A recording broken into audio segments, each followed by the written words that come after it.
Sir ಅದು 7 lac ತನಕ income tax ಕಟ್ಟಲಿಕ್ಕಿಲ್ಲ ಅಂತೆ, ಹೌದಾ? 23-24 ಕರೆಕ್ಟ್, ಹೌದು. ಆದ್ರೆ ಇದು ಯಾರಿಗೆ ಅಪ್ಲಿಕೇಬಲ್?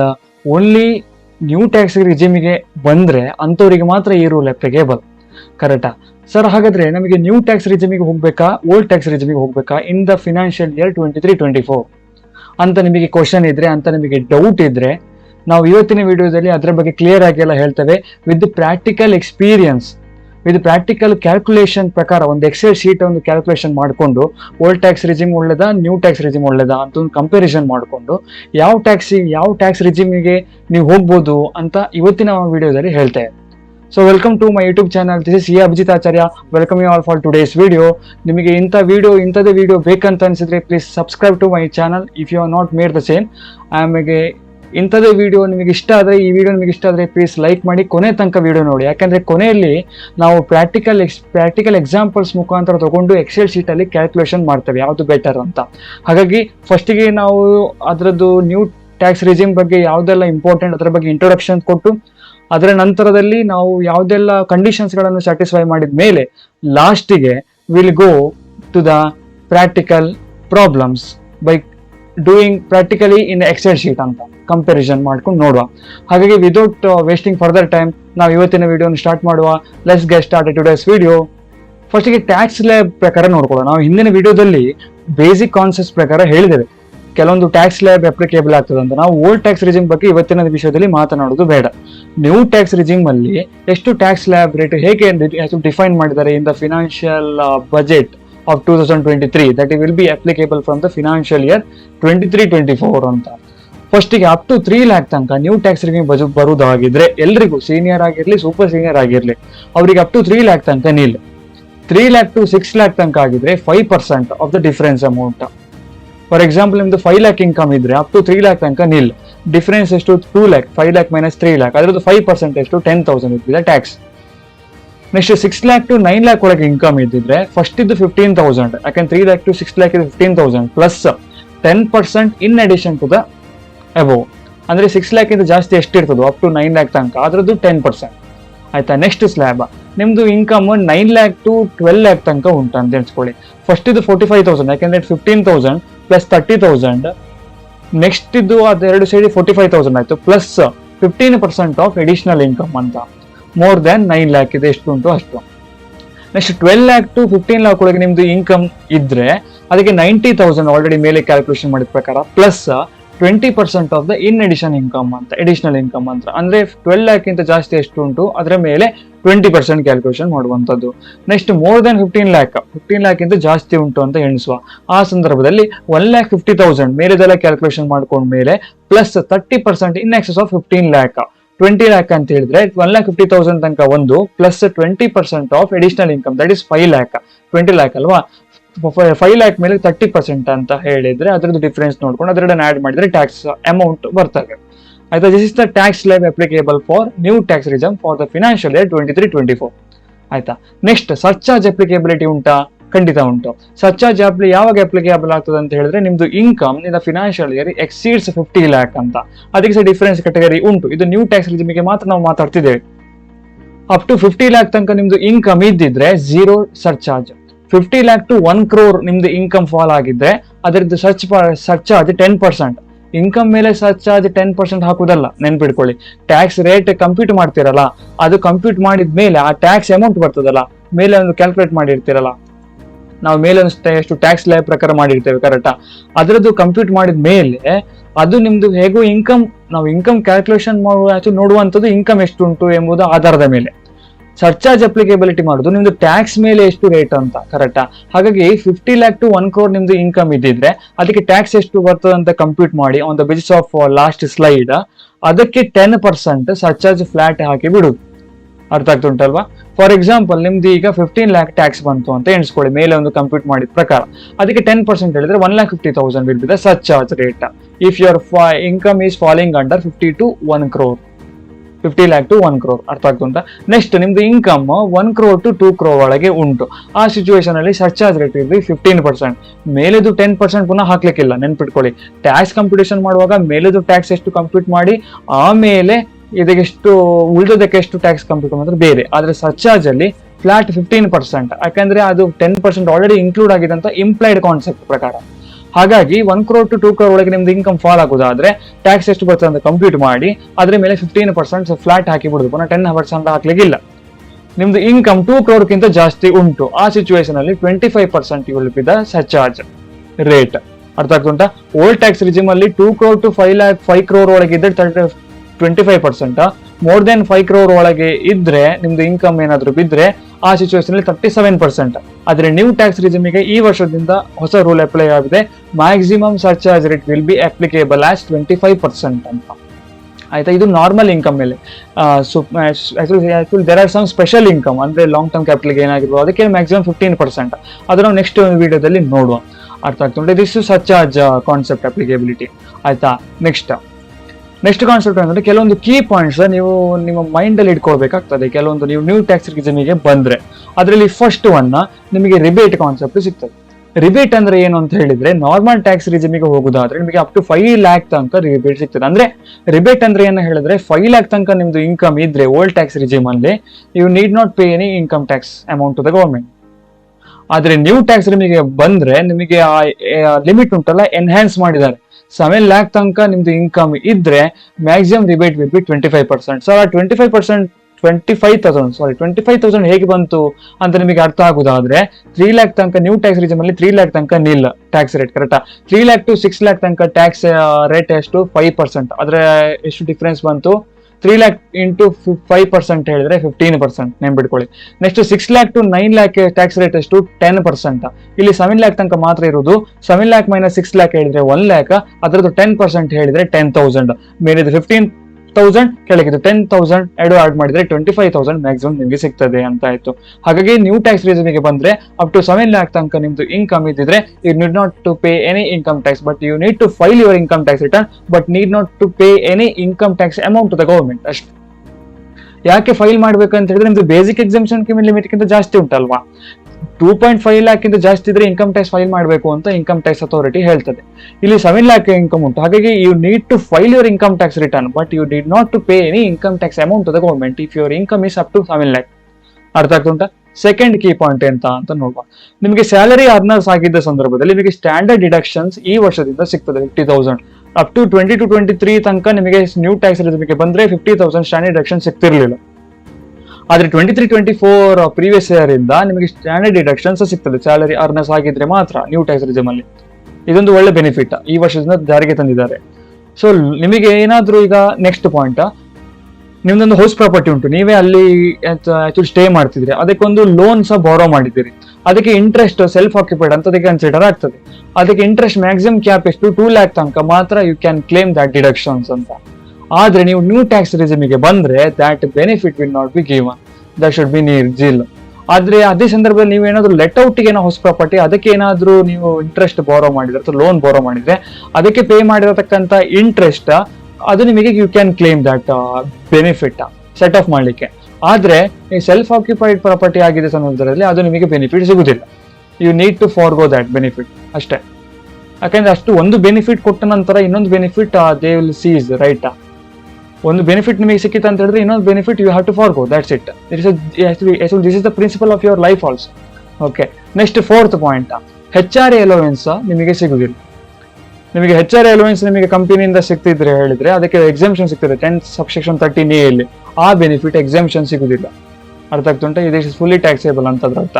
ಡಿಡಕ್ಷನ್ಸ್ ನೀವೇನಾದ್ರೂ LIC ಪ್ರೀಮಿಯಂ ಕಟ್ಟಿದ್ರಿ, ಹೆಲ್ತ್ ಇನ್ಶೂರೆನ್ಸ್ ಕಟ್ಟಿದ್ರಿ, ಅಥವಾ ನಿಮ್ದು ಮಕ್ಕಳ ಎಜುಕೇಶನ್ಗೆ ಅಥವಾ ನಿಮ್ದು ಎಜುಕೇಶನ್ಗೆ ಇಂಟ್ರೆಸ್ಟ್ ಎಜುಕೇಶನ್ಸ್ ಕಟ್ಟಿದ್ರಿ, ಅಥವಾ ಏನಾದ್ರೂ ಸಮ್ ಆದ್ರೆ ಅದಕ್ಕೆ ನಾವು ಎಂತ ಹೇಳ್ತಾರೆ ಚಾಪ್ಟರ್ 6A ಡಿಡಕ್ಷನ್ಸ್ ಅಂತ, ಅದು ನಿಮಗೆ ಏನಾದ್ರೂ ಪೇ ಮಾಡಿದ್ರೆ ಆ ಬೆನಿಫಿಟ್ ಸಿಗಲ್ಲ. PPF ಗೆ ಇನ್ವೆಸ್ಟ್ ಮಾಡಿದ್ದು ಹೋಯ್ತು, ಬೆನಿಫಿಟ್ ಸಿಗ್ತದೆ ಮುಂದೆ ಲಾಂಗ್ ಟರ್ಮ್ ಅಲ್ಲಿ, ಆದ್ರೆ ಟ್ಯಾಕ್ಸ್ ಬೆನಿಫಿಟ್ ಸಿಗುದಿಲ್ಲ. You need to forgo, because ನಿಮಗೆ ಅಷ್ಟು ಬೆನಿಫಿಟ್ ಕೊಡ್ತಿದ್ದಾರೆ ಅಂದ್ಮೇಲೆ ಇದನ್ನ ಸಹ ಯು ಹ್ಯಾವ್ ಟು ಫಾರ್ಗೋ.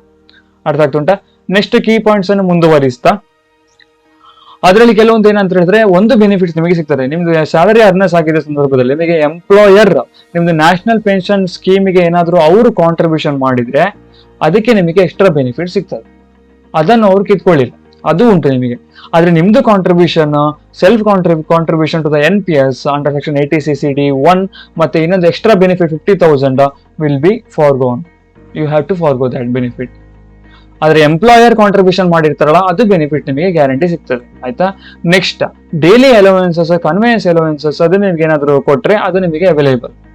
ಅದು ನಿಮಗೆ ಏನು ಆಕ್ಚುಲಿ ಅದು need not to forgo that. ಆಯ್ತಾ ಉಂಟಾ. ನೆಕ್ಸ್ಟ್ IT ಆದ್ರೆ ಇದೆಲ್ಲ ಕಂಡೀಷನ್ ಸ್ಯಾಟಿಸ್ಫೈ ಮಾಡುವಾಗ ನೀವು ನ್ಯೂ ಟ್ಯಾಕ್ಸ್ ರೆಜಿಮಿಗೆ ಬಂದ್ರೆ ಒಂದು ಕಂಡೀಷನ್ ಏನಂತ ಹೇಳಿದ್ರೆ, ನೀವು ಡ್ಯೂ ಡೇಟ್ ಒಳಗೆ your ಇನ್ಕಮ್ ಟ್ಯಾಕ್ಸ್ ಫೈಲ್ ಒಳಗೆ ಇನ್ಕಮ್ ಟ್ಯಾಕ್ಸ್ ಫೈಲ್ ಫೈಲ್ ಮಾಡಬೇಕು. ನೀವು ಸ್ಯಾಲರಿ ಅರ್ನರ್ಸ್ ಆಗಿದ್ದ ಸಂದರ್ಭದಲ್ಲಿ ಬಿಸ್ನೆಸ್ ಹೋಲ್ಡರ್ಸ್ ಆಗ್ಲಿಲ್ಲ, ಆ ಸಿಚುವೇಶನ್ ಅಲ್ಲಿ ನಿಮಗೆ 31st July your due date.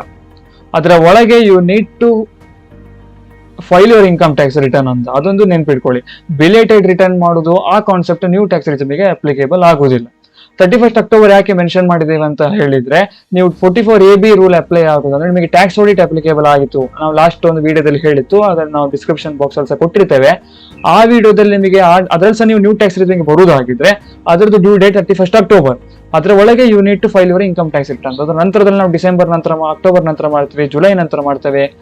You need to forgo that benefit ಅಷ್ಟೇ. You need to come under old tax regime ಅಷ್ಟೇ, simple.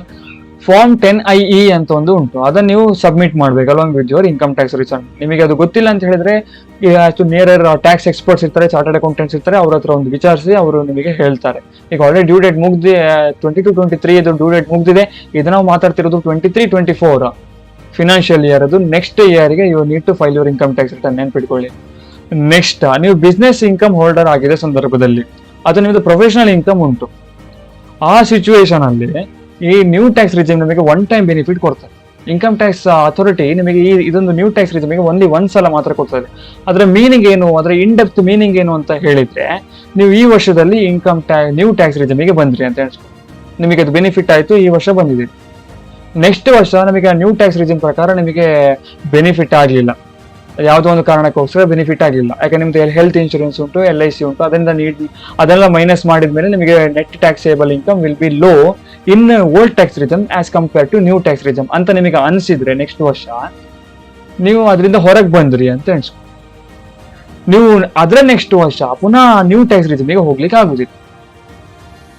This is the one time benefit will be given to you. So you have to utilize that. You have to be kept in mind that when should I opt for new tax regime if I am a business tax holder ಅಂತ. ನೀವು next ಯಾವಾಗ ಬರ್ಬೋದು new tax regime ಅಂತ ಹೇಳಿದ್ರೆ, ನೀವು business income ಅನ್ನು earn ಮಾಡೋದು stop ಮಾಡಿದ ಮೇಲೆ. ಪುನೊಂದ್ಸಲ ಹೇಳ್ತೇನೆ, ನೀವು ಈ ವರ್ಷ ಬಿಸ್ನೆಸ್ ಇನ್ಕಮ್ ಹೋಲ್ಡರ್ ಆಗಿದ್ರಿ, ನೆಕ್ಸ್ಟ್ ವರ್ಷ ನೀವು ಬಿಸ್ನೆಸ್ ಇನ್ಕಮ್ ಹೋಲ್ಡರ್, ಈ ವರ್ಷ ನ್ಯೂ ಟ್ಯಾಕ್ಸ್ ರಿಜಿಮಿಗೆ ಇದ್ದೀರಿ. ನೆಕ್ಸ್ಟ್ ವರ್ಷ ಯಾವುದೋ ಒಂದು ಕಾರಣದಿಂದ ಓಲ್ಡ್ ಟ್ಯಾಕ್ಸ್ ರಿಜಿಮಿಗೆ ಬಂದ್ರಿ, ಅಂದ್ರೆ ನ್ಯೂ ಟ್ಯಾಕ್ಸ್ ರಿಜಿಮಿಂದ ಆಪ್ಟ್ ಔಟ್ ಆದ್ರಿ. ಅದರ ನೆಕ್ಸ್ಟ್ ವರ್ಷ ಪುನಃ ನ್ಯೂ ಟ್ಯಾಕ್ಸ್ ರಿಜಿಮಿಗೆ ಹೋಗ್ಲಿಕ್ಕೆ ಆಗುದಿಲ್ಲ.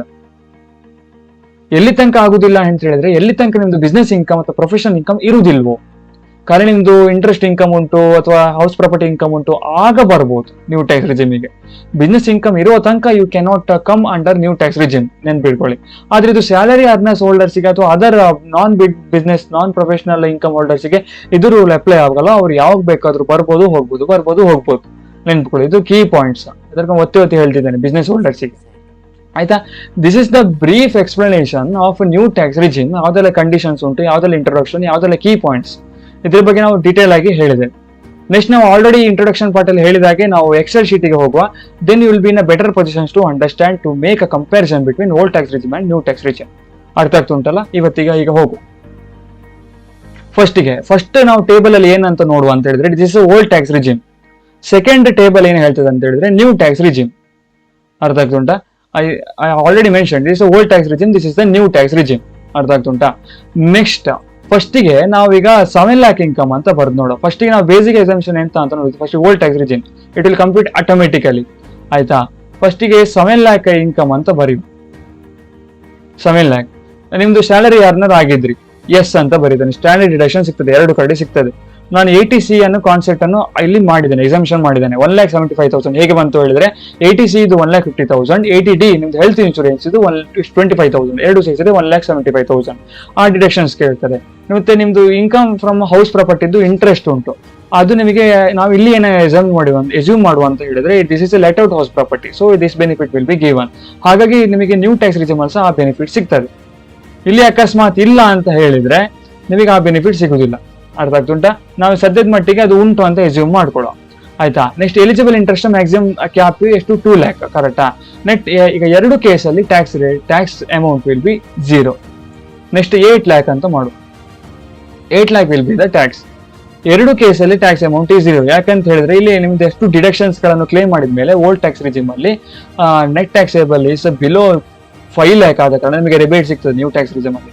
ಓಲ್ಡ್ ಟ್ಯಾಕ್ಸ್ ರಿಜಿಮ್ ಅಲ್ಲಿ ನಿಮ್ದು 7 lakh ತನಕ ರಿಬೇಟ್ ಸಿಗ್ತದೆ ಕರೆಕ್ಟ್. ಇಲ್ಲಿ ಎಷ್ಟು ನೆಟ್ ಟ್ಯಾಕ್ಸೇಬಲ್ ಎಷ್ಟು ಉಂಟು, 5,50,000 ಉಂಟು. ಹಾಗಾಗಿ it is below 7 lakh. So it is rebate for 12,500 will be given. So ಎರಡು ಕೇಸಲ್ಲಿ 8 ಲಕ್ಷ ತನಕ ನಮ್ದು ಇನ್ಕಮ್ ಇದ್ರೆ ಬಚಾವ್. ನೆಕ್ಸ್ಟ್ 9 lakh ಇನ್ಕಮ್ ಅಂತ ನೋಡು. ಒಂದೊಂದು ಲ್ಯಾಕ್ ಅನ್ನು ಜಾಸ್ತಿ ಮಾಡ್ತಾ ಹೋಗು. 9 lakh ಇನ್ಕಮ್ ಇದ್ರು ನಿಮ್ದು same concept. Old tax regime ಅಲ್ಲಿ ಅಪ್ ಟು 5 lakh ತನಕ ರಿಬೇಟ್ ಸಿಗ್ತದೆ. 4,75,000 ಬಂದಿದೆ net taxable income. So will be 0. Next new tax regime ಅಲ್ಲಿ 9 lakh ಇನ್ಕಮ್ ನಿಮಗೆ ಎಷ್ಟು ಡಿಡಕ್ಷನ್ಸ್ ಆಗಿದೆ, ಇದು ಲೆಟ್ ಔಟ್ ಹೌಸ್ ಪ್ರಾಪರ್ಟಿಗೆ ಇಂಟ್ರೆಸ್ಟ್ ಅಂತ ನೋಡಿಕೊಂಡು 6,50,000 7 lakh ಇಂತ ಒಳಗುಂಟು. ಹಾಗೆ 20,000 ನಿಮಗೆ ರಿಬೇಟ್ ಸಿಗ್ತದೆ. ನೆಕ್ಸ್ಟ್ 10 lakh ಅಂತ ನೋಡು. 10 lakh ಆಗಿದ್ರೆ ಟ್ಯಾಕ್ಸ್ ಕಟ್ಲಿಕ್ಕೆ ಬರ್ತದೆ. ಟ್ಯಾಕ್ಸ್ ಹೇಗೆ ಕಟ್ಲಿಕ್ಕೆ ಬರ್ತದೆ, actually according to their section health and education 4% add ಮಾಡಿದೆ. ಇಲ್ಲಿ ರಿಬೇಟ್ ಕಾನ್ಸೆಪ್ಟ್ ಬರಲ್ಲ, ಯಾಕಂದ್ರೆ 5 lakh ಇಂತ ಜಾಸ್ತಿ ಕಾನ್ಸೆಪ್ಟ್ ಉಂಟು. 28,000 ನೀವು ಕಟ್ಟಬೇಕಾಗ್ತದೆ. ನಿಮ್ದು 10 ಲಕ್ಷ ಇನ್ಕಮ್ ಉಂಟು, let out house property benefits ಉಂಟು. ಆ situation net taxable income will B 7,50,000. New tax regime ಪ್ರಕಾರ ನೀವು ಟ್ಯಾಕ್ಸ್ ರೇಟ್ ಕಂಪ್ಯೂಟ್ ಮಾಡಿದ ಮೇಲೆ, ನಾವು ಆಲ್ರೆಡಿ ಡಿಸ್ಕಸ್ ಮಾಡಿದ ಮೇಲೆ ಟ್ಯಾಕ್ಸ್ ನೀವು 31,200 ಕಟ್ಟಬೇಕು. ಯಾವ್ದು benefit? Old tax regime will be the benefit. ಅಕಸ್ಮಾತ್ ನಿಮ್ದು ಇಲ್ಲಿ ಇಂಟ್ರೆಸ್ಟ್ ಆನ್ ಹೌಸ್ ಪ್ರಾಪರ್ಟಿ ಇಲ್ಲ, ಇಂಟ್ರೆಸ್ಟ್ ಆನ್ ಹೌಸ್ ಪ್ರಾಪರ್ಟಿ ಇಲ್ಲ ಅಂತ ಎಣಿಸ್ಕೊಳ್ಳಿ. ಆ ಸಿಚುವೇಶನ್ ಅಲ್ಲಿ ಯಾವ್ದು benefit? New tax regime will be the benefit. ಅರ್ಥ ಆಗ್ತುಂಟಾ? So you should be in a thorough mind that when should I opt for new tax regime, when should opt for old tax regime ಅಂತ. You should be in a positions to minimise your tax liability legally ಅಂತ. Legally concept very important. ಹೋಗೋ plan ಮಾಡಿಕೊಂಡು you should invest in such situation ಅಂತ. ಅಂದ್ರೆ ATC ಆಗಿರ್ಬೋದು, ATD ಆಗಿರ್ಬೋದು ಅಂತ. Next ಈಗ 15 lakh ಅಂತ ಸೀದಾ ಹೋಗಿ ಬಿಡ್ತೇನೆ. 15 lakh ಅಥವಾ ನೆಕ್ಸ್ಟ್ ಎಷ್ಟು, ಈಗ 12 lakh ಅಂತ ನೋಡು. ಸಾರಿ 1 lakh ಆಯ್ತಾ? 12 lakh ನಿಮ್ದು ಇನ್ಕಮ್ ಉಂಟು. ಯಾವ್ದು ಬೆನಿಫಿಟ್? New tax regime. ನಿಮ್ದು ಏನಾದ್ರು ಲೆಟ್ ಔಟ್ ಹೌಸ್ ಪ್ರಾಪರ್ಟಿದು ಬೆನಿಫಿಟ್ ಇದ್ರೆ ಯಾವ್ದು ಬೆನಿಫಿಟ್? ಆಗ ಸಹ ಅದೇ ಬೆನಿಫಿಟ್. ಅದೇನಾದ್ರೂ ಸೆಲ್ಫ್ ಆಕ್ಯುಪೈಡ್ ಹೌಸ್ ಪ್ರಾಪರ್ಟಿ ಆಗಿದ್ರೆ ಈ ಬೆನಿಫಿಟ್ ನ್ಯೂ ಟ್ಯಾಕ್ಸ್ ರಿಜಿಮ್ ಅಲ್ಲಿ ಬರುವುದಿಲ್ಲ, ಇಲ್ಲಿ 0. ಹಾಗೆ ಯಾವ್ದು benefit? Old tax regime benefit. ಅರ್ಥ ಆಗ್ತುಂಟ ನೆನೆಸ್ಕೊಳ್ತೇನೆ. ಈಗ ಇರ್ಲಿ ಸದ್ಯಕ್ಕೆ ನೆಕ್ಸ್ಟ್ 15 lakh ಅಂತ ಸೀದಾ ಮಾಡಿಬಿಡ್ತೇನೆ. 15 lakh ನೆಕ್ಸ್ಟ್ 20 lakh ಮಾಡು. 15 lakh ಆದ್ರೆ old new tax regime benefit. ಆದ್ರೆ ಇಲ್ಲಿ ಈಗ ಸೆಲ್ಫ್ ಆಕ್ಯುಪೈಡ್ ಹೌಸ್ ಪ್ರಾಪರ್ಟಿಗೆ ನೀವು ಲೋನ್ ಮಾಡಿದಿರಿ ಅಂತ, ನೀವೇ ಸ್ವಂತ ಇರುವುದು ಆ ಪ್ರಾಪರ್ಟಿಗೆ ಒಂದು ಹೌಸ್ ಪ್ರಾಪರ್ಟಿ ಲೋನ್ ಮಾಡಿದಿರಿ ಅಂತ ಅನ್ಸ್ಕೊಳ್ಳಿ. ಅದಕ್ಕೆ ಆಕ್ಚುಲಿ ಬರುದಿಲ್ಲ. ಯಾವ್ದು benefit? Old tax regime will be the benefit. Next 20 lakh ನಿಮ್ದು ಇನ್ಕಮ್ ಅಂತ ಅನ್ಸ್ಕೊಳ್ಳಿ ವರ್ಷದಲ್ಲಿ. 20 lakh will be the income. ಯಾವ್ದು benefit? Old tax regime will be the benefit. ನಿಮ್ದು ಇಲ್ಲಿ ಅಕಸ್ಮಾತ್ ಅದು ಸೆಲ್ಫ್ ಆಕ್ಯುಪೈಡ್ ಹೌಸ್ ಪ್ರಾಪರ್ಟಿಗೆ ಇನ್ಕಮ್ ಅಂತ ಎನ್ಸ್ಕೊಳ್ಳಿ. ಯಾವ್ದು ಬೆನಿಫಿಟ್? ಎರಡು ಆಲ್ಮೋಸ್ಟ್ ಸೇಮ್. ಆದ್ರೆ ನೀವಿಲ್ಲಿ ಅಕಸ್ಮಾತ್ ಏನು ಇನ್ವೆಸ್ಟ್ಮೆಂಟ್ ಮಾಡಲಿಲ್ಲ ಅಂತ ಎಣಿಸಿದ್ರೆ 1,50,000 ತನಕ ಮಾತ್ರ ಇನ್ವೆಸ್ಟ್ ಮಾಡಿದಿರಿ ಅಂತ ಎಣಿಸ್ಕೊಳ್ಳಿ. ATD ಇಲ್ಲ ಅಂತ ಎಣಿಸ್ಕೊಳ್ಳಿ. ಆಗ ಎಷ್ಟು ಬೆನಿಫಿಟ್? ಯಾವ್ದು benefit? New tax regime benefit. So this excel sheet will be beneficial for you. ನೀವು ಇದು ನಿಮಗೆ ಎಕ್ಸೆಲ್ ಶೀಟ್ ನಿಮಗೆ ಪ್ರಿಪೇರ್ ಮಾಡ್ಲಿಕ್ಕೆ ಆಗ್ಲಿಲ್ಲ ಅಂತ ಹೇಳಿದ್ರೆ ನೀವು ಟ್ಯಾಕ್ಸ್ ಎಕ್ಸ್ಪರ್ಟ್ಸ್ ಹತ್ರ ಹೋಗ್ಬೋದು, ಟ್ಯಾಕ್ಸ್ ಅವ್ರ ಹತ್ರ ಸಹ ಹೋಗ್ಬೋದು. So this is the brief explanation how you should make your decisions by comparing practically the concepts of old tax regime and new tax regime ಅಂತ. ಯಾವ್ದಕ್ಕೆ ನಾವು ಹೋಗ್ಬೇಕು, ಯಾವ್ದಕ್ಕೆ ನಾನು ಹೋಗ್ಬಾರ್ದು ಅಂತ ಇವತ್ತಿಂದನೇ ಡಿಸೈಡ್ ಮಾಡಿ. ಯಾಕಂದ್ರೆ 23-24 ಆಲ್ಮೋಸ್ಟ್ 6 month ಗಾನ್. ಕರೆಕ್ಟಾ? ಇನ್ನು 6 month ಬಾಕಿ ಇರುವುದು. ಎಲ್ಲಿ ನಾನು ಇನ್ವೆಸ್ಟ್ ಮಾಡಬೇಕು, ಎಲ್ಲಿ ನಾನು ಪ್ರಿಪೇರ್ ಮಾಡಬೇಕು ಅಂತ ನೆನ್ಕೊಂಡಿರ್ಕೊಳ್ಳಿ. ಹೌಸ್ ಪರ್ಚೇಸ್ ಮಾಡೋದಾದ್ರೆ ಲೋನ್ ಬೋರೋ ಮಾಡ್ಬೇಕಾ ಅಂತ ಸಹ ಈಗನೇ ಡಿಸೈಡ್ ಮಾಡಿ. ಅದು ಲೆಟ್ ಔಟ್ ಆಗಿದ್ರೆ ನಿಮಗೆ ಓಲ್ಡ್ ಟ್ಯಾಕ್ಸ್ ರಿಜಿಮ್ ಅಲ್ಲಿ ಮಾತ್ರ ಬೆನಿಫಿಟ್, ಎರಡು ಟ್ಯಾಕ್ಸ್ ಅಲ್ಲಿ ಬೆನಿಫಿಟ್ ಉಂಟು. ಅದು ಸೆಲ್ಫ್ ಆಕ್ಯುಪೈಡ್ಗೆ ಲೋನ್ ಬರೋ ಮಾಡಿದ್ರೆ ಓಲ್ಡ್ ಟ್ಯಾಕ್ಸ್ ರಿಜಿಮ್ ಅಲ್ಲಿ ಮಾತ್ರ ಬೆನಿಫಿಟ್. ಅರ್ಥ ಆಗ್ತುಂಟಾ ನಿಮಗೆ? ಇದು ವಿಡಿಯೋ ನಿಮಗೆ ಆಕ್ಚುಲಿ ಇದೆಲ್ಲ ಒಂದು ಬೇಸಿಕ್ ಕಾನ್ಸೆಪ್ಟ್ ನಾವು ಹೇಳಿದ್ದೇವೆ, ಪ್ರಾಕ್ಟಿಕಲಿ ಸಹ ಹೇಳಿದ್ದೇವೆ. So this is the brief explanation of today's video. If you like the video, ನಿಮಗೆ ಈ ವಿಡಿಯೋ ಇಷ್ಟ ಆದ್ರೆ ಪ್ಲೀಸ್ ಲೈಕ್ ಮಾಡಿ, ಸಬ್ಸ್ಕ್ರೈಬ್ ಮಾಡಿ ಅಂಡ್ ಶೇರ್ ಮಾಡಿ. ಯಾಕಂದ್ರೆ ತುಂಬಾ ಜನಕ್ಕೆ ಇದು ಅಗತ್ಯ ಉಂಟು ಅಂತ ನಂಗೆ ಅನಿಸ್ತದೆ. ಹಾಗಾಗಿ ಇಂಥದ್ದು ವಿಡಿಯೋ ನಿಮಗೆ ಮೋರ್ ಬೇಕಾದ್ರೆ ಬೆಲ್ ಐಕನ್ಸ್ ಸಹ ಪ್ರೆಸ್ ಮಾಡಿ. ಸಬ್ಸ್ಕ್ರೈಬ್ ಮಾಡಲಿಲ್ಲ ಅಂತ ಹೇಳಿದ್ರೆ ದಯವಿಟ್ಟು ಸಬ್ಸ್ಕ್ರೈಬ್ ಮಾಡಿ ಟು ಮೈ ಯೂಟ್ಯೂಬ್ ಚಾನಲ್ ಇಂಥದ್ದೇ. So have a good day. Signing off, C Abhijit Acharya. Bye bye.